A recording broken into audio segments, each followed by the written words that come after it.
سوال کرنے والے نے سوال پوچھا بعذاب واقع، اس عذاب کے بارے میں جو واقع ہو کے رہے گا۔ نبی صلی اللہ علیہ وسلم جب یہ بتاتے کہ یہ دنیا ختم ہوگی، یہ تو سب مانتے ہیں دنیا ختم ہوگی، لیکن اس کے بعد تمہیں اللہ کے سامنے حساب و کتاب بھی دینا ہے۔ اگر برا کرو گے تو اس کا عذاب آئے گا، اچھا کرو گے تو اس کا اچھا بدلہ ملے گا۔ تو مشرکین اور کافر لوگ کیا کہتے ہیں؟ بھائی جو عذاب آئے گا تو ابھی لے آؤ، آپ جو عذاب آئے گا وہ ابھی لے آؤ۔ ایک اعتراض تو یہ کیا کرتے تھے، لِمَ تَسْتَعْجِلُونَ السَّيِّئَ بِالْحَسَنَةِ، پیغمبر کہتے تھے کہ تم بجائے اس کے کہ توبہ کرو اور اپنے گناہوں کو معاف کرواؤ، تم توبہ کے بجائے عذاب میں جلدی کیوں کرتے ہو؟ ایک ان کا مطالبہ یہ ہوتا تھا کہ بھائی ابھی آ جائے نا عذاب۔ تو نبی صلی اللہ علیہ وسلم جب یہ بتاتے کہ ایک ٹائم ہے، متعین ہے، قیامت ایک وقت پہ آئے گی، وہ تمہاری مرضی پہ نہیں آئے گی، تو اگلا ان کا سوال ہوتا تھا پھر وہ کب آئے گی، اس کا ٹائم بتائیں آپ ہمیں۔ دیکھو کچھ چیزیں ایسی ہوتی ہیں جن کا دلیل سے کوئی تعلق نہیں ہوتا، دلیل سے کوئی تعلق نہیں ہوتا۔ میں بار بار ایک موضوع کو بیان کرتا رہتا ہوں اکثر کہ جو شخص بھی کوئی دعویٰ کرتا ہے نا، اس کے ذمہ دلیل پیش کرنا ہوتا ہے۔ سامنے والا جس قسم کی دلیل کا مطالبہ کر رہا ہے یہ اس کے ذمہ پیش کرنا نہیں ہوتا۔ سمجھ میں آ رہی ہے بات؟ دلیل کسے کہتے ہیں؟ کسی شے کا ایسا ہونا کہ اس کے تصور سے کسی دوسری چیز کا تصور لازم آئے، اس کو دلیل کہتے ہیں۔ مثال کے طور پر آپ کو دھوپ نظر آ رہی ہے، آپ جب دھوپ کا تصور کریں گے لازمی طور پر سورج کا تصور آئے گا کہ نہیں آئے گا؟ یہ ہو سکتا ہے کہ دھوپ کا تصور آ رہا ہو اور آپ سورج کی نفی کر رہے ہو، ابے ایکو کر دیا، پہلے ٹھیک تھا یار۔ تو یہ ہو سکتا ہے؟ نہیں ہو سکتا نا۔ تو ہم کہیں گے یہ دھوپ دلیل ہے اس بات کی کہ سورج موجود ہے۔ اگلا کہتا ہے کہ نہیں، کوئی اور دلیل دے بھائی، میں یہ والی دلیل نہیں مانوں گا، کوئی اور دلیل دے۔ چار آدمی گواہی دیں کہ سورج موجود ہے تو میں مان لوں گا، اور چار بھی غفار، ستار، وسیم اور کلیم ہونے چاہیے۔ وہ غفار، ستار، وسیم، کلیم اس کے اپنے مامے ہیں، چاچے ہیں، وہ دے ہی نہیں رہے، وہ بیان ہی نہیں دے رہے۔ تو اگلا کہہ رہا ہے کہ نہیں جی، یہ چاروں جب تک گواہی نہیں دیں گے نا میں نہیں مانوں گا کہ سورج نکلا ہوا ہے۔ تو جو بیوقوف لوگ ہیں نا وہ آپ پہ دباؤ ڈالیں گے، بولیں گے تو ان چار سے نکلوا لے، زبان سے، چار سے زبان سے نکلوا لے کہ سورج موجود ہے، دیکھ اس نے کہا ہے کہ یہ چاروں گواہی دیں گے تو میں مان جاؤں گا۔ اگر آپ بے وقوف ہوگے تو چاروں سے زبان سے نکلوانے کی فکر میں لگ جاؤ گے، آپ ٹائم ضائع کرنے لگ جاؤ گے۔ عقل مند ہوگے تو آپ بولو گے بھائی یہ دیکھ لے دھوپ ہے، یہ والی لائٹ اور یہ اس طرح کی دھوپ یہ بتیوں کی، یہ بلب کی نہیں ہوتی، ماننا ہے مان ورنہ پتلی گلی سے نکل۔ میرے پاس فالتو ٹائم نہیں ہے کہ میں ان چاروں کو اگلواؤں زبان سے۔ یہ تو پلان ایک پلان ہوتا ہے کہ پہلے سے پلان کیا ہوا ہے کہ ان چاروں سے یہ اگلوا نہیں جائے گا۔ تو آج بہت سارے باطل فرقے جو ہے نا، غیر مسلم بھی، وہ کہہ رہے ہوتے ہیں ہم سے ہماری مرضی کی دلیل دو، جو ہم کہہ رہے ہیں اسلام کے برحق ہونے کی، پیغمبر کے برحق ہونے کی، یا جن مسائل کو تم فالو کرتے ہو ان کے برحق ہونے کی، جو دلیل ہم مانگ رہے ہیں وہ دو۔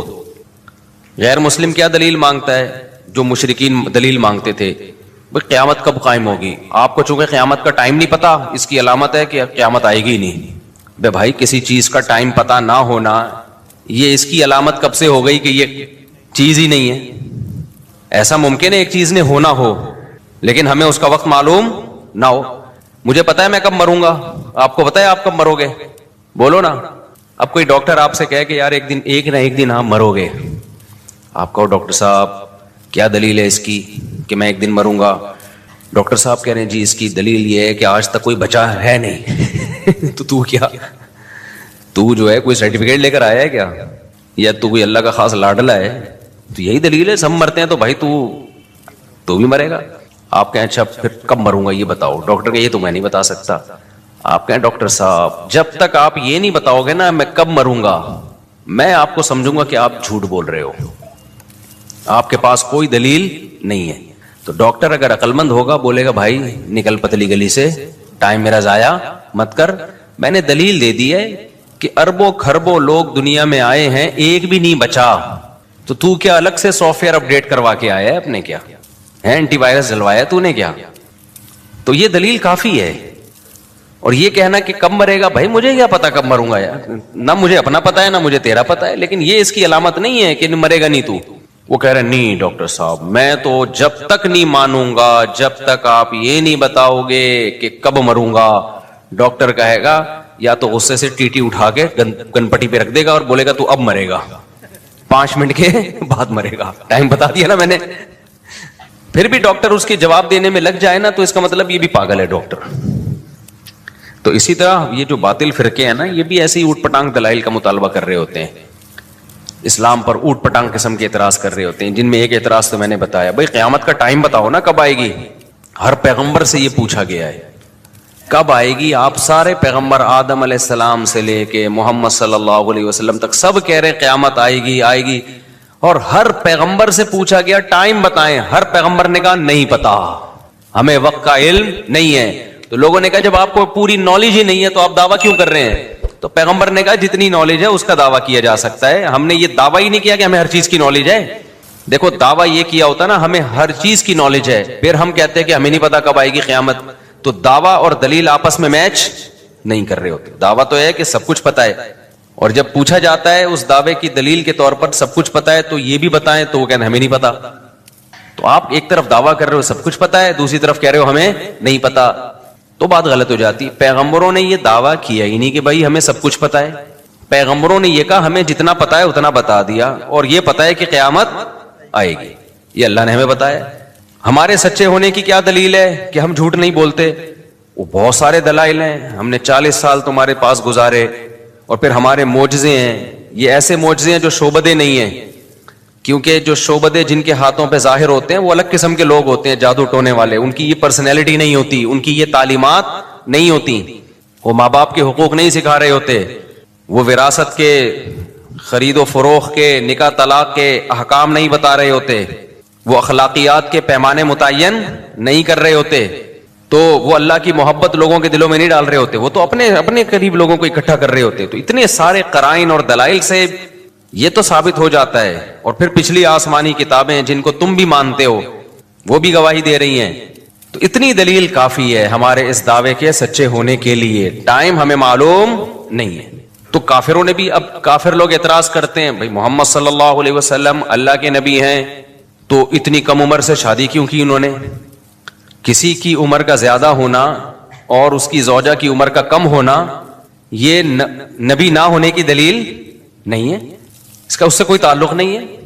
ہاں آپ اس عمل کا ظلم ہونا ثابت کر دو، پھر یہ اس کی دلیل ہے کہ جس نے یہ کام کیا وہ نبی نہیں ہے۔ اور ظلم کسے کہتے ہیں؟ مظلوم پکارے کہ مجھ پہ ظلم ہو رہا ہے۔ دنیا میں کوئی ایسا ظلم دیکھا کہ مظلوم کہے بہت اچھا ہوا میرے ساتھ ہے؟ بھائی کوئی بڑی عمر کا آدمی کم عمر سے نکاح کر رہا ہے تو ظلم اس کم عمر پہ ہو رہا ہے نا۔ تو حضرت عائشہ سے نبی نے نکاح کیا، امی عائشہ کی عمر 9 سال، نبی کی عمر 49-50 سال، تو معاذ اللہ یہ ظلم کس پہ ہوا؟ امی عائشہ پہ۔ وہ بولتی کہ غلط ہو گیا میرے ساتھ، میرے ابا نے غلط کیا، اس وقت بچی تھیں بعد میں بول دیتی۔ ہم سیرت اٹھا کے دیکھتے ہیں جن حدیث کی کتابوں میں یہ لکھا ہے کہ 9 سال کی بچی سے نکاح ہوا، لڑکی سے نکاح ہوا، انہی کتابوں میں جو حضرت عائشہ کے حالات لکھے ہیں، ایسی میاں بیوی میں محبت کی مثال اس کائنات میں ملتی نہیں ہے۔ تو پیغمبر سے ظلم کا صدور یہ ممکن نہیں ہے، لیکن ظلم کی ڈیفینیشن وہ نہیں ہے جو آپ کہیں اور ہم پہن لیں۔ ظلم کی ڈیفینیشن وہ ہے جو ساری دنیا میں متفقن علیہ ہے، جن میں سب سے پہلی شرط یہ کہ مظلوم کہے مجھ پر ظلم ہو رہا ہے، مظلوم کو اس پہ اعتراض ہو۔ جب مظلوم خوش ہے اس کا مطلب یہ مظلوم، دیکھو اس کی ایک مثال دوں، کھلاڑیوں کے بلے کروڑوں روپے میں بکتے ہیں، کیا خیال ہے بھائی؟ یہ جاوید میاں داد کا بلہ ہے، اس نے آخری بال پہ چھکا مارا تھا نا ایک دفعہ شارجہ میں، ہم چھوٹے تھے اس وقت، آخری بال پہ کیا مارا تھا؟ چھکا۔ وہ بلہ پتہ نہیں کروڑوں میں بکا ہے میرا خیال ہے۔ اب ایک آدمی جس کو جاوید میاں داد سے کوئی عقیدت نہیں، چھکے چوکوں سے کوئی دلچسپی نہیں ہے، اس کو کرکٹ سے بھی میرے جیسا آدمی کو کوئی دلچسپی نہیں ہے، تو وہ ایک شخص نے کروڑ روپے کا بلہ خریدا اور فریم میں گھر میں لگا دیا کہ وہ بلہ ہے، وہ بیٹ ہے جس سے شارجہ جو کپ تھا اس میں آخری بال پہ کیا لگا تھا بھائی؟ چھکا مارا تھا۔ تو 1 کروڑ کا میں نے خریدا ہے۔ میں آ گیا جی، میں نے بیان کیا، میں نے کہا جاوید میاں داد سے بڑا ظالم اس کائنات میں کوئی نہیں ہے، 50 روپے کا بلہ 1 کروڑ میں پہنا دیا ایک آدمی کو۔ صحیح ہے نا؟